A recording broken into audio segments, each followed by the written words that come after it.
But from that point, it was just a matter of, okay, I got to put all this kind of stuff together now. And now that there isn't a moving image that I'm necessarily locked into, I wield more power in regards to molding the action. So I could decide how a scene breaks down. And I think the example that I had given to you was if we have a scene where two characters are in a room or one character walks up to another one, I can decide, am I the character already in the room or am I the person outside of the room coming up to the other character? Because obviously those are two vastly different sound design approaches.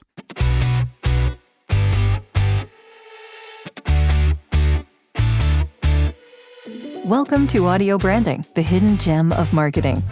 Sound plays a more important role in human behavior and our decision-making than you may realize. In this podcast, I'll help you understand the art and science of sound so you can better influence others in business and your life. I'm your host, Jodi Krangle. Let's delve a little deeper.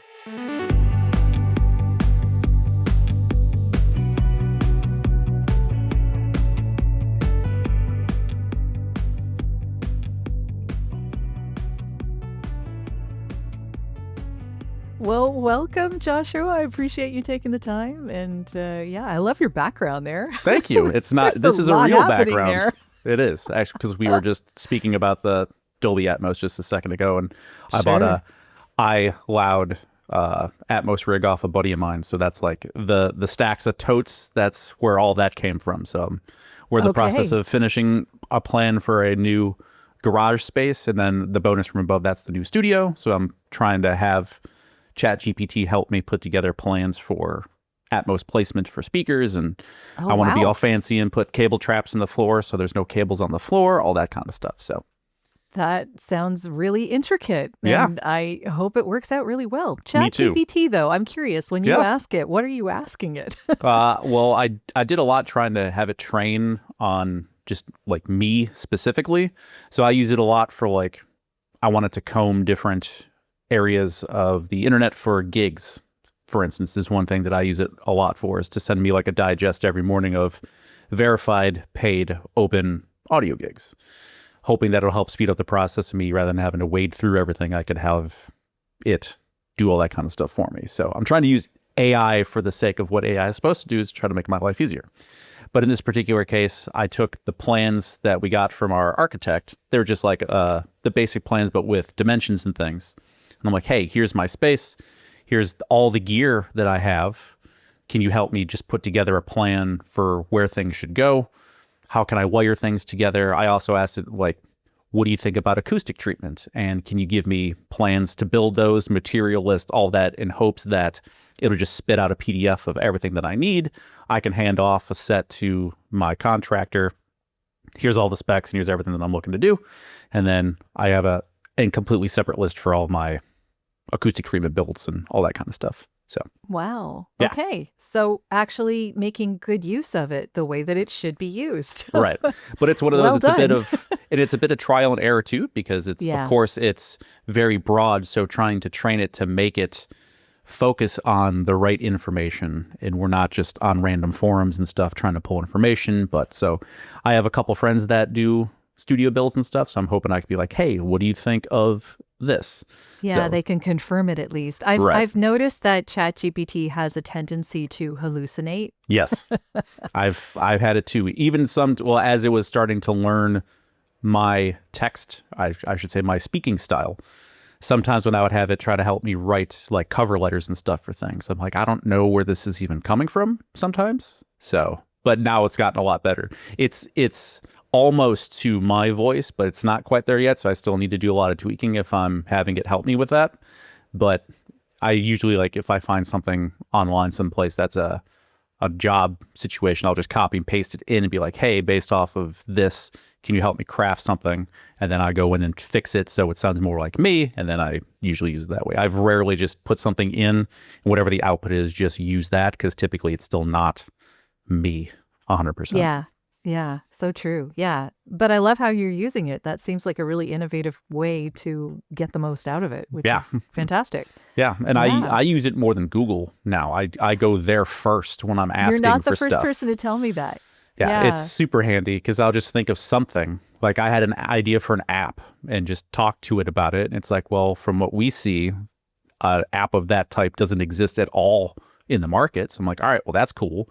And I'm not a designer. I don't know how to code or anything like that. It's like, well, I'm also using it to help me with that. It's like, here's the full breakdown of the coding process and what you can use to actually build it and this and that. And ask it like, well, business plan wise, should I invest the money in having other people do it? Could I do it myself? So it was helping me figure those types of things out. But let's get back to the topic of sound. Sure. Because that's why we're here. And I know that you do a lot of that. So my question to you is if you can tell me an early memory of how sound moved you.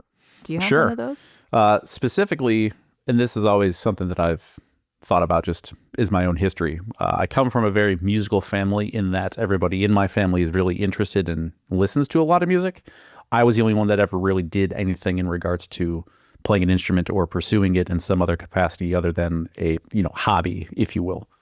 So, and it's a weird story in a sense, but the song Free Fallin' from Tom Petty is what made me want to play the drums. And I know it sounds weird, but there's a section in the bridge where it's kind of the marching snare sound. And I heard that and was like, I don't know what that is, but that sounds cool. I want to play that. So then I did percussion and things like that in elementary school, into middle school. I believe it was like 7th grade or so. I broke my arm. Obviously, it's difficult to play percussion instruments with only one arm. And I was kind of fading out from it at that point. I was getting less interested in it. And my problem is practice. I just didn't want to do that because what kid wants to sit down and practice flams and rudiments and things like that, which is super important to be able to be a good drummer. But of course, that's not what I did. So with that, as I moved into middle school, I got into hip hop culture. We had some high schoolers that came down, and it ended up my cousin randomly. I had no idea that he was able to do it, but him and a bunch of his friends were like, we're teaching breakdancing classes. And I'm like, well, that sounds really interesting. So I got into that, got into scratch DJing, turntablism and stuff like that. DJ'd weddings and stuff like that. Again, I wasn't really a great DJ. I could do it. And that was the heyday of like the mid and early 2000s of the CD player was the king. And so I wasn't using vinyl to do that. And the other problem too is I didn't really want to get into DJing for younger people because I just didn't like the music. So my collection was really geared around classic rock and stuff like that because that's what I grew up on. That's pretty important, yeah. To like the people you're playing exactly. for. So like I could DJ parties for my parents all the time because I had tons of music that covered that, and I never was out like in clubs or anything like that DJing. It was just something that I did on the side. Again, had I practiced more, I could have been better, but even with the drums, at no point did I ever really have aspirations to be a professional drummer. I just wanted to play with friends and that kind of thing. But all that kind of stuff, and I'm the youngest of 4. So when I was in my teens, my oldest brother and sister were in college. So all the music that they were listening to and bringing back, all the stuff I was finding with the breakdancing stuff and digging into like where did the samples come from and all the funk music and stuff like that. I got really interested in that. The classic rock roots and all that was this perfect storm. So all that kind of coalesced into what I feel is I have a pretty eclectic taste when it comes to music. I like all sorts of stuff. So that fed into, I think it was my sophomore or junior year of high school, my English teacher, she also helped run the drama department in high school. She's like, I think you would be really good to hop on the tech crew and figure out the sound stuff. And I, again, had some basic knowledge of things just from DJing. My setup was very, very simplistic. So learning how to do the technical side of things of setting up a mixer and setting up a PA and stuff like that. And I was like, well, this is cool. And then, of course, you're moving into senior year and, well, what am I going to be when I grow up? My aspirations prior to that were always, I really liked cooking. So I was considering being a pastry chef. And because I'm like, I want to get paid to make dessert. Who wouldn't want to do that? Hey, nothing wrong with that. Exactly.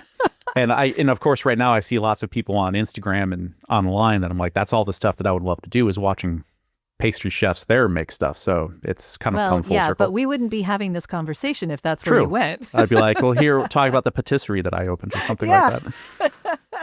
And from there, I remember it like it was yesterday. It was after prom.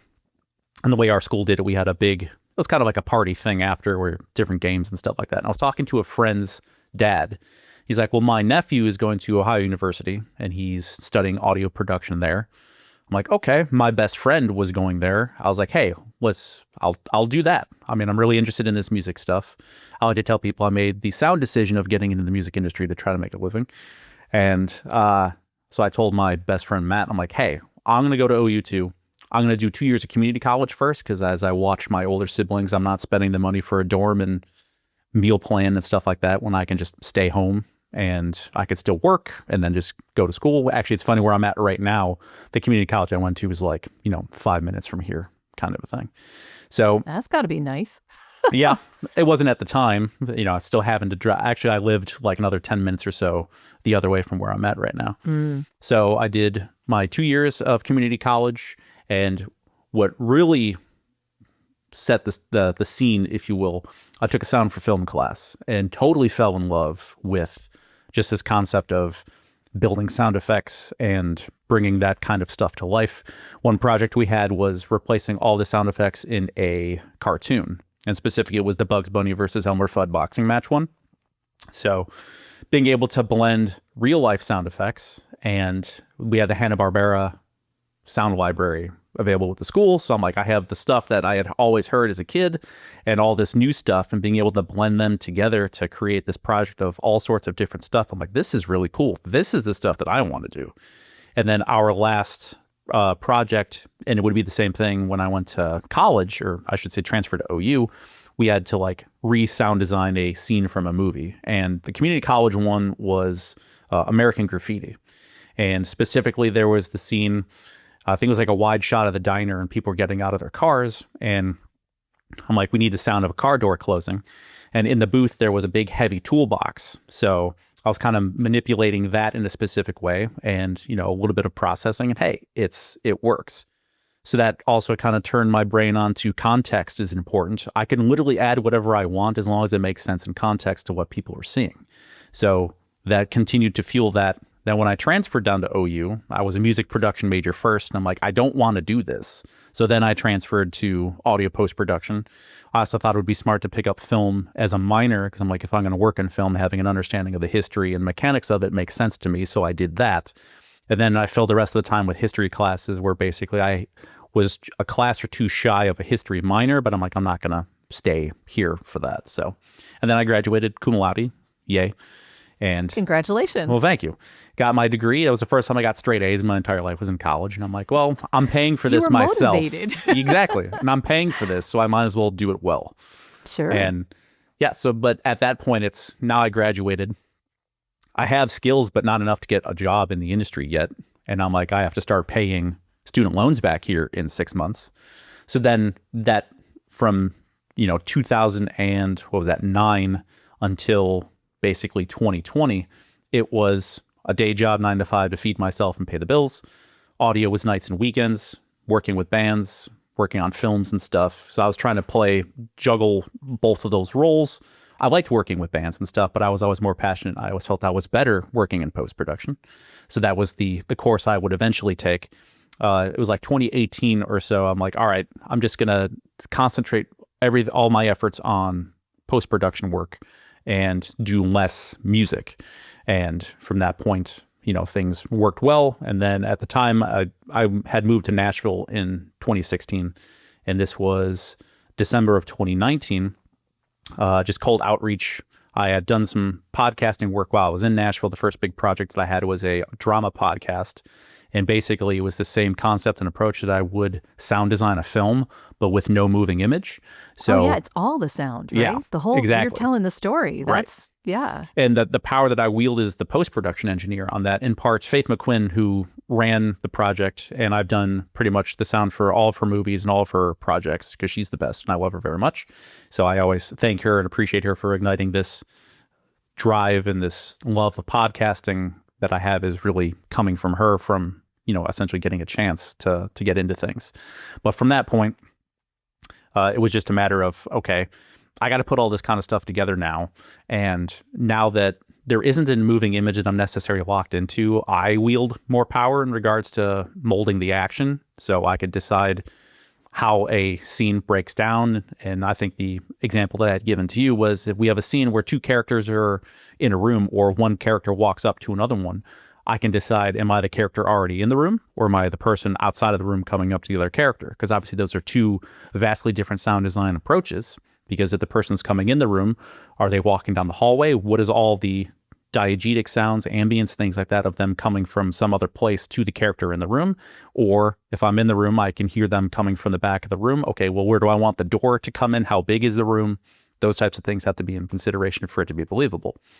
And that really ignited my passion. And I, at the time, didn't think about that as a career option until like 2019 or so. And of course, anybody listening and watching understands what is coming soon after that in 2019. I got a job with Podfly Productions, who I work with now. I've been with them since December of 2019. I'm now the technical director, as well as I have my hands in lots of different projects of various types. So it's been a lot of fun. But that was what was able to get me through the pandemic. As the pandemic set in, I reached out to them. I'm like, I want to do more. I just don't know what that is. I want more work. I want to be able to get out of my day job that I had at the time. I was running the second shift for the audio video department at the Gaylord Opryland Hotel.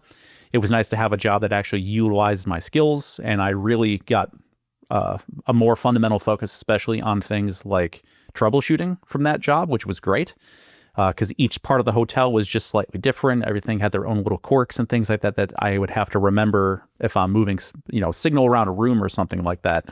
And learning all that kind of stuff was a really big benefit of just signal flow and where are things at in my chains, so I can then, do a better job of being able to figure that kind of stuff out. And with this type of job with podcasting, I'm remote troubleshooting people. And we just had the conversation beforehand of trying to figure out why we had an issue with somebody's microphone where it works on one computer but not on another, and those types of things. So all that being said, I've been able to make my living since the pandemic full time between podcast, sound design, and just freelance with sound design for film and in podcasts. Hi, this is Ted Rosnick, and you're listening to the Audio Branding Podcast, a great place to learn about how powerful sound can be. And if you want to learn more about it, keep listening. Yeah, that's a lot. And it's actually really fantastic to hear that that happened for you right around the pandemic. Mm-hmm. Because I know a lot of people, actually for voiceover, it was pretty good because those of us who had home studios, we were doing great. Right.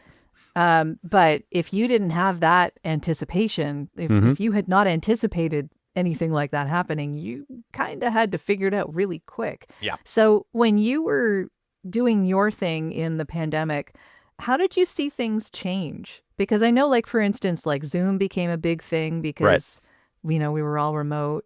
So when everything went remote, how did that change your relationship to audio, let's say? Sure. A big part of that at the time, I think even we were in some sense caught off guard on what was going to happen, because obviously at that time podcasting was literally reaching the pinnacle and everybody had the time and energy to make a podcast, so everybody wanted to do one. And we pretty much specialize in branded podcasting, so brands are like, we can't really do anything else right now, so let's put all of our creative energy into making unique content for people to listen to because they have the time now.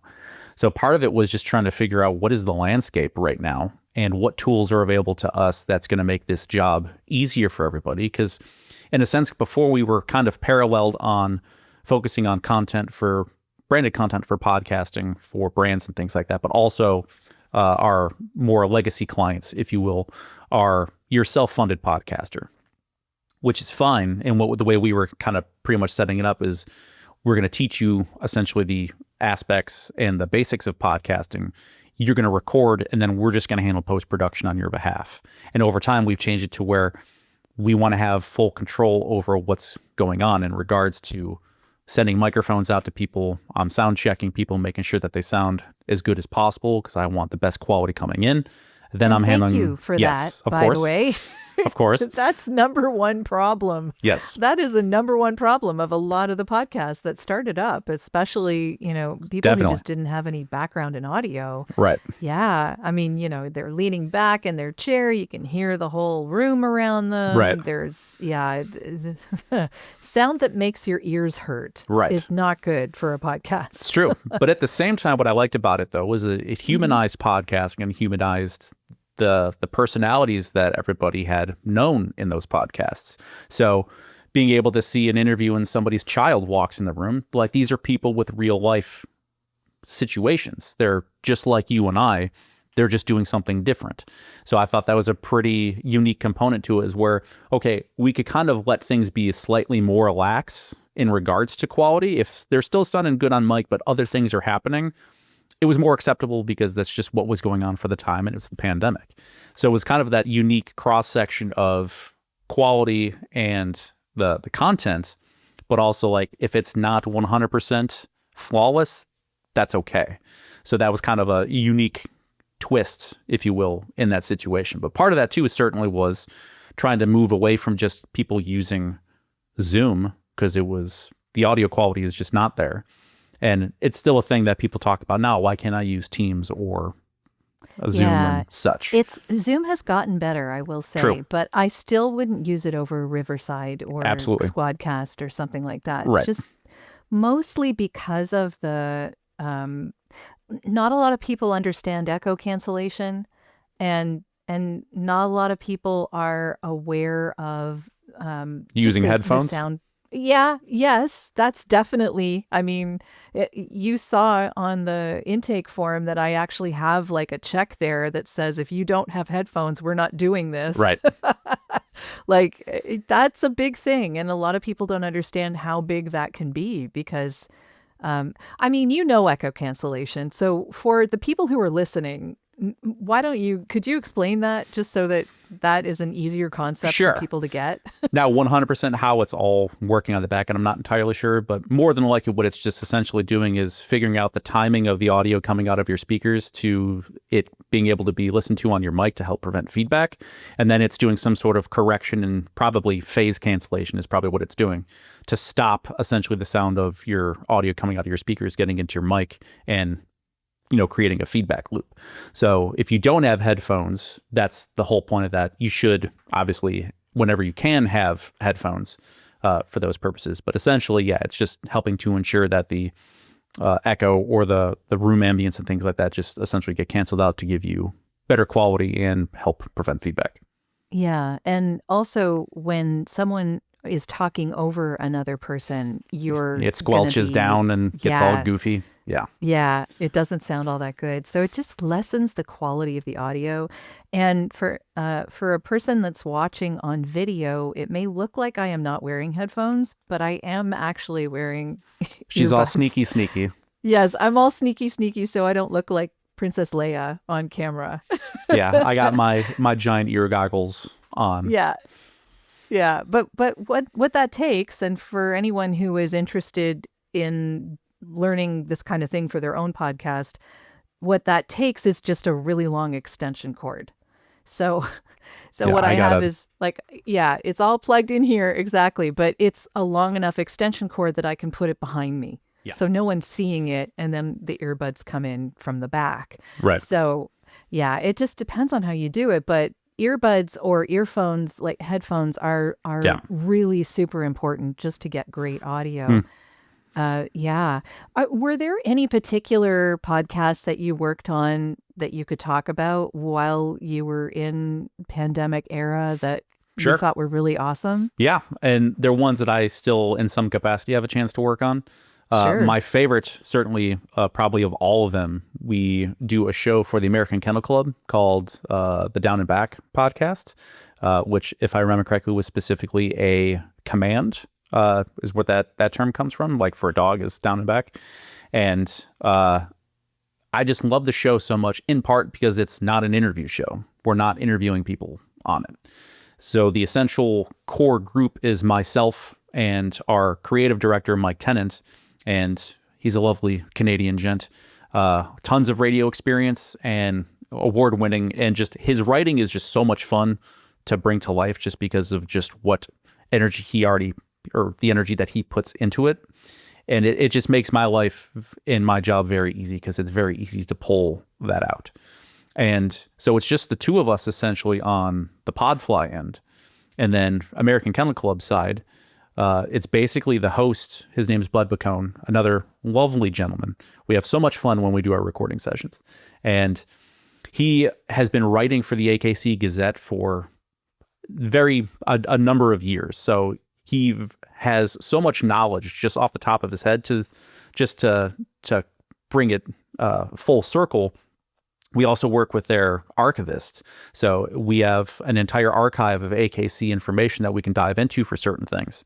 But we didn't have the archivist for the first season because of the pandemic. So literally between Bud and Melissa, who, if I remember correctly, she's the head of marketing there, basically between them gave us all the information we needed to write the entire first season. So we had no archivist, we had no additional information. It was just Bud's like, yeah, I know this, this, and this. And it was just crazy. You're like, it's a show about dog breeds, but what exactly could that be about? But we got to dive into some really unique and interesting topics, a lot of cultural components to it, things of, why we went from calling them Belgian police dogs to German shepherds in particular after like World War II because of the whole German stigma, things like that. We did a really cool episode on dogs in marketing. So RCA Victor, Mack Truck, the Greyhound, that kind of stuff. So it's all the questions and Fascinating. Yes, it's all the unique information that you can get from those types of stories. And then basically Mike would write the script. We would record Bud doing the voiceover, and then I just put everything together and build all the sound effects and music and all that kind of stuff in there. And they're just so much fun. Some of them that we did too was like a grab bag episode where it was, here's questions and answers. So we did like the digital mailbag where I make the sound of it sounds like we have these giant bags of mail being tossed onto the desk and all the mail spilling out and Bud's opening the letters to read them and stuff like that. So being able to dig into those types of things is a lot of fun because it's a ton of creative freedom for me, but at the same time, it's just how I'm able to bring these things to life. And it's another instance of a synergy between myself and a writer and producer that here's what I want, here's what I don't want. I understand, having worked with Mike for so long, like what I can get away with and what might be fringy. And certainly I know for the most part, if I put something in or if I think I'm going to put something in, I'm like, well, Mike's probably going to X this, so let's not even try. So I can get the episodes done even faster because I have an idea of where things are going to go. Yeah. And when you get comfortable, that's, yeah. Right, exactly. And then he also gives me a lot of room to play. So if I want to try and experiment with some different things, generally I have an idea where I can go. I think we maybe even talked about it like kind of on the pre-interview, but I'm not the type of person that is, I don't like being told do whatever you want because I have too many options. I mean, I just looked at my sound effects library not long ago and I'm at almost 500,000 sounds. So I don't want to go through all of that. That's a lot. It's a ton. So give me guardrails and I can play inside of that. That makes my job a lot easier. I'm curious about something though. When you mentioned that huge library, did you make any of those? Some. Most of them are purchased libraries or I've acquired from other places, but I'd say at least 95% of them are purchased sounds. But what I'll also do is if I work on a project and I make a lot of stuff that I like, I'll export those, bring them back into my library, and then it's just continuing to composite things and put different things together. So I've used a lot of sound effects layers in multiple projects, but there's other things with them. Rarely am I just taking one sound from one project and just dropping it in without doing some sort of manipulation to it or layers or something like that. Yeah. Yeah. Was there a project that you worked on where you had to make your own sound effects and it just worked better than something you could buy? Sure. And this was kind of before I got into, if the viewers or listeners are familiar with Krotos Audio, they make some really, really cool plugins for just sound design in general, but in particular, I leverage theirs a lot for using Foley sound effects. So footsteps, clothing sounds, things like that. So depending on what was going on, if I didn't have good cloth movement sounds, let's say in my library, I would do my best to try to just shove a mic in front of my shirt and manipulate it that way. Because sometimes it's just faster just to do that than trying to find the right sound. You know, if it's a film and I can see what somebody's wearing, I could try to find clothes that I have that are similar to that and make that happen. But with like Krotos Audio, and they have a plugin called Reformer Pro, it's basically got an XY grid on it, and each quadrant you can load a different package of sound effects into, or kind of create your own and drop those in. And then it'll kind of do like a round robin where it'll pull different parts of different sound effects. Plus you can move a dot around the grid and it'll favor the different packs based on the position of that specific dot. So it's really, really cool to be able to make Foley sounds so quickly with that. And basically how it works is it takes any live input and allows you to change that essentially into the sounds of your choice. So I could trigger with my microphone.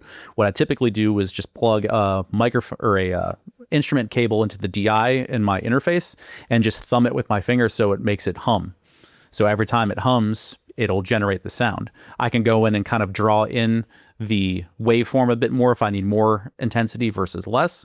But generally, it's just enough to give me just enough texture for the Foley stuff. I may drag and drop some other things in as I go if I need to, but I found that to be a pretty good way to go. I've been starting to use the mic more to trigger things. I feel like I have a little bit more control that way, even though I feel like an idiot, like humming into a microphone for things. But you kind of can humanize the performance a bit more, and it actually makes it a bit more believable, which is fun.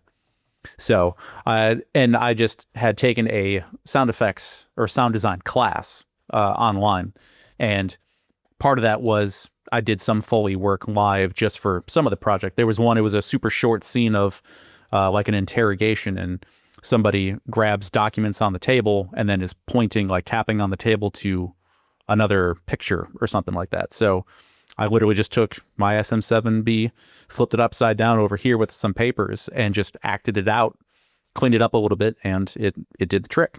So that's great. Yeah. Yeah. I mean, it's really innovative to make your own sounds, and definitely it can save some time rather than searching through thousands and thousands of different samples. Well, that's the end of this episode. Thanks for listening. And if you like what you heard, why not tell a friend about this podcast? It's available in all the usual locations. Until next time.